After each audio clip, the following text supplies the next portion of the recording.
Ladies and gentlemen, boys and the girls, welcome to a quick unboxing of a new graphics card. This is for my new streaming PC, and very excited to own this. It's the GIGABYTE GeForce RTX 4060. I have been using a 1650 Super graphics card for every aux plays, every D&D, every stream for the past 3 years. And while this card may not be the best card that money can buy today, I did get a good deal on it. I had some Amazon credit from a little bit of a graphics card scam that I got involved in, and I was able to get this below retail. And again, this is going to be a huge upgrade from my 1650 Super. This is going to be I believe a pretty decent upgrade from my 2060 Super, and this is going to be very exciting. It's my first brand new graphics card, as all of my other graphics cards have been pre-owned. I guess my 1650 was new, but it was already installed, so I don't really count that. So we have our box here, and inside the box we have the quick start guide. We got some foam, and we have our graphics card. Now again, this is my first ever new card, new card, and you can see there it's still sealed. We'll go ahead and open this up, and we'll take a look at what we got here. Now this is the Aero GIGABYTE 4060 in white and silver, and my goodness, she is beautiful, absolutely beautiful. It's gonna look great in my all white build. I believe there is some paper that we have to remove, or some peel, I believe. I have to double check that, but yeah, this is fantastic. We're gonna get it plugged in and we will see how she runs. Hey guys, my name is Zach, and today we're going to take a look at my new PC build.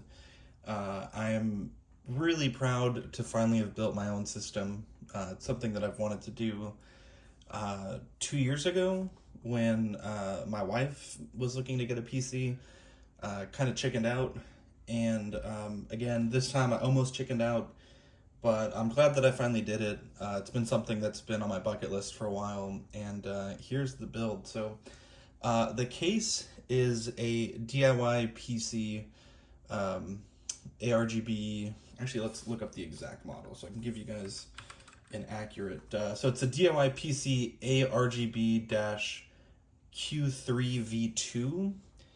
It's very much inspired by the Lian Li 011, and it is the style of case where it's called a dual chamber case. So in the actual lower area where you typically might have a power supply, that is now in the back of the case.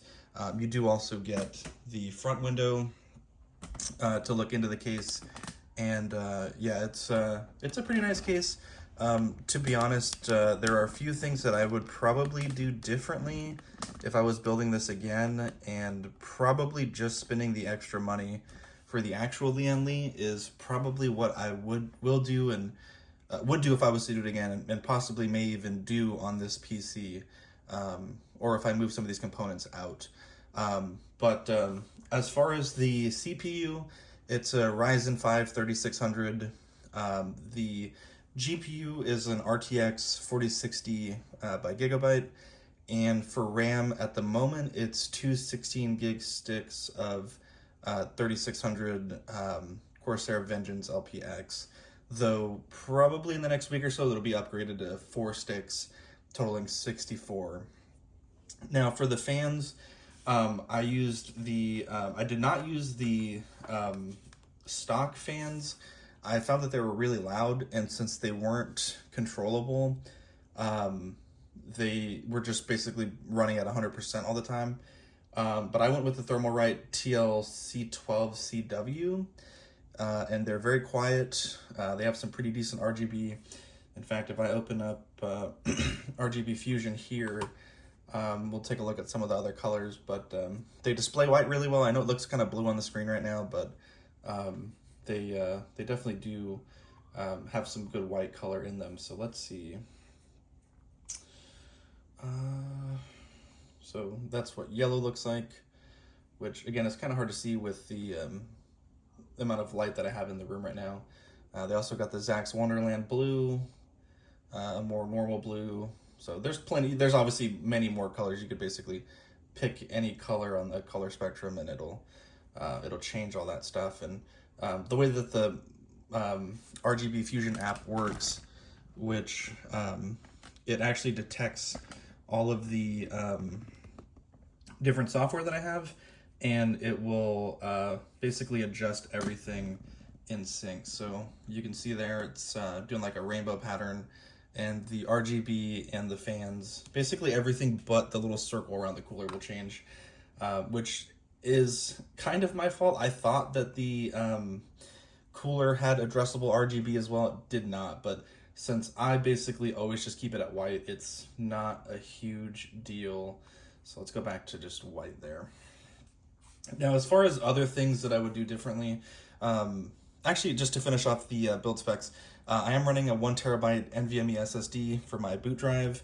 I will be doing some large multi-terabyte external drives and internal drives, since this will be sort of like the main CW production PC. As far as the cooler, it's the ID FrostFlow 240, which I am incredibly impressed with it. Now, when I initially started wanting to make a PC, I was pretty set on the Kraken Corsair cooler with the LCD screen, and while for my long-term, like, super expensive build that I want to do one day, that may be the cooler that I get, I have been super impressed with this cooler. It's quiet, keeps my temps nice and cool, and I have no complaints. The instructions were very clear, and yeah, it's fantastic. Now, the screen there, it's a WowNova 5-inch screen. It's actually very nice. It has a pretty intuitive app, which I will show you guys here.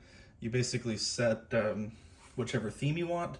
So you can also customize the theme. So I added my profile photo of my D&D character to that, but this is also kind of a cool theme. So you just hit run, and then it'll update the screen there. But that's Task Manager.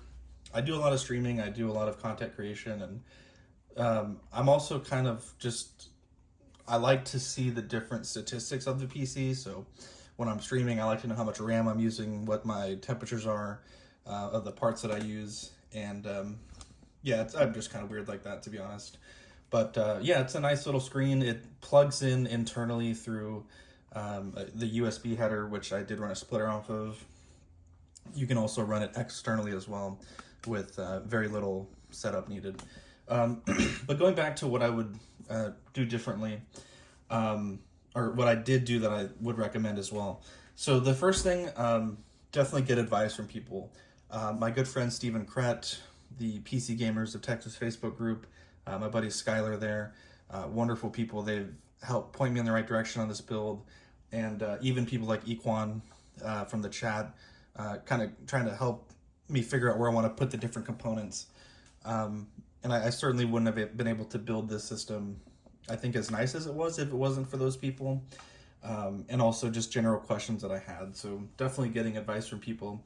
I think I'm pretty knowledgeable in collecting. I have zero knowledge about this PC building stuff. So in addition to just advice, finding a content creator that you like, and looking at some of their build tutorials. I'm a big fan of Linus Tech Tips and Creator PC, Zach's Tech Tips, I think is Tech Tips.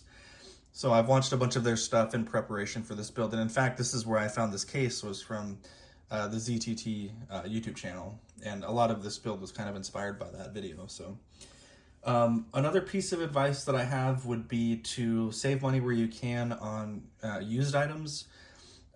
Most everything in this build is used, but I did save quite a bit of money on the RAM. I think it was about $25 that I saved.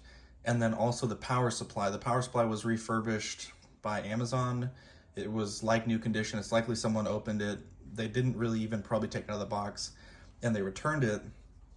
But I think I saved almost $50 buying it that way from Amazon. And it has the full Amazon warranty. It worked perfectly fine, and it has the 10-year warranty from EVGA. So I would definitely go with used when you can. I did obviously get a brand new graphics card, but that's a great way to save money as well as getting a used graphics card. And yeah, definitely go used when you can. Another piece of advice that I would have for people that are wanting to build their first PC, and again, I'm not an expert, but I know a lot of people in our streaming hobby have mentioned to me on more than one occasion they want to build their own PC. But get a good screwdriver. This isn't a great screwdriver kit. It is a pretty good one. It's magnetic. It has a bunch of different bits, and I'm not suggesting to go out and buy the $70 Linus Tech Tips screwdriver, though I do want one. But just getting a nice screwdriver. One thing that was really helpful with one part of the build was this thing extends, which is really nice. I did not build my PC the super conventional way because I was so excited. I basically had everything in the case and was doing things really in an inefficient order, and being able to screw things down with that extending part was really nice. So invest in a good screwdriver. Another tip that I would have, in fact, let me pull this up real quick. Or actually, I'll just put it up on the screen. But when I was looking at motherboards, I was very confused by a lot of things. And I was trying to zoom in on photos of the different headers and identify what they were. But really the easiest thing to do is if there's a motherboard that you want, just get the owner's manual. In fact, let's just bring it up on the screen. Get the owner's manual pulled up. And it's funny because the owner's manual on the box on mine was like a one-page. It had almost nothing. But these will tell you every single header, what they do, and explain in detail what they're meant for. And I would certainly recommend doing that, because I didn't do this before I purchased the motherboard. And if I was to do this again, I would probably spend a little bit more money to get a motherboard with more fan headers. This one only had, I think, the CPU fan, which was number 3 here, and then number 4 here for the pump fan. But some, like the one on my wife's PC, I think she has like 6 fan headers, a bunch of RGB headers, and this one I had to make use of a lot of splitters and additional product on the back side of the computer to get that to work. So definitely making sure that the motherboard that you purchase has the features that you want, I think, is very important. If I was to do that again, I'd spend the extra $20-30 to get a nicer motherboard. In addition, I think the backplate IO shield on my motherboard, I don't like it. I think it looks very cheap. And if I was to do this again, I would invest in a motherboard with the pre-installed IO shield that's permanently a part of the motherboard. So I think that's really all the advice that I can give you. Again, take your time, double check your connections. It is, the description that I think Equan gave me in the beginning was that it's like adult Lego, and I certainly think that is true. Perhaps the only other piece of advice that I would give is try to stick with a budget. I think with this PC, I did go quite a bit over budget, adding maybe things that weren't super necessary, but were more creature comfort things. I am proud of the PC that I built. It did go over budget, but at the same time, this went from being maybe just a PC that I was just going to do 3D printing stuff on to being one that I think will now be my main streaming PC, and my old one will be my 3D printing and whatnot PC. So, yeah, if you guys have any questions about PC building, again, I'm a novice, but I'd be happy to try my best to answer them. Again, I this is my first one, so I'm not exactly an expert, but yeah, I think it came out really good. I'm super proud of it, and enjoy this little sizzle reel of the PC. Thanks, guys.